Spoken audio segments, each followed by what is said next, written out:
وبركاته. الحمد لله رب العالمين، الصلاة والسلام على رسوله الكريم.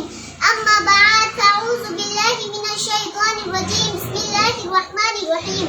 সমস্ত প্রশংসা, সমস্ত তারিফ সেই মহান আল্লাহর জন্য, যিনি আমাদের অতি ভালোবেসে এই মজলিসে আসার বসার তৌফিক দিয়েছে। তাই নয়, বিভিন্ন জায়গা থেকে, বিভিন্ন ঘর থেকে সবাইকে একত্রিত করেছে। এই জন্য আল্লাহর শুকরিয়া আদায় করে আলহামদুলিল্লাহ। আর তারপরে পরে জানাই সেই মহামানবের নিকট লক্ষ কোটি সালাম বর্ষিত হোক। তাই আমরা সকলেই বলি আল্লাহুম্মা সাল্লি আলাইহি আল্লাহুম্মা বারিক আলাইহি। আমি আপনাদের সামনে যে বিষয়টি নিয়ে উপস্থিত হয়েছি সেটি হলো হাজারের মাঠে বয়ান। হাজারের মাঠে প্রত্যেকটি মানুষ তাকিয়ে বলবে ইয়া রব্বি ইয়া নাফসি। সেদিন কেউ কারো দিকে তাকাইবে না। নবী সাল্লাল্লাহু আলাইহি ওয়াসাল্লাম বলেছেন, হাসরের মাঠে মানুষ বিভিন্ন ভাগে ভাগ হবে। এক নম্বর, যারা মিথ্যা কথা বানিয়ে কথা বলে ঝগড়া সৃষ্টি করে, তাদের আকৃতি হবে বানরের মতো। দুই নম্বর, যারা হারাম অর্থাৎ সুদ খাবে, তাদের আকৃতি হবে শূকরের মতো।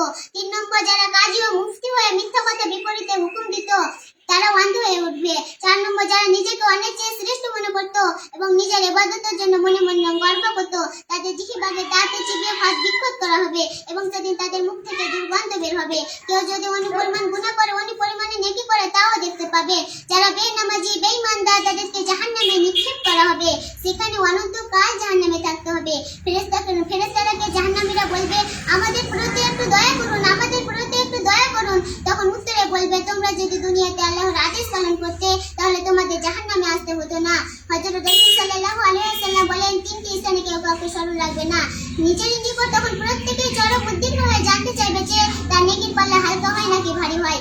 আমলনামার প্রদানের সময় যখন প্রত্যেকেই বলা হবে তোমাদের নিজ নিজ আমলনামা পাঠ করো, তখন প্রত্যেকে ভীষণ ও আদিরভাবে জানতে চাইবে যে তার আমলনামা ডান হাতে দেওয়া হবে নাকি পিছন দিয়ে বাম হাতে দেওয়া হবে।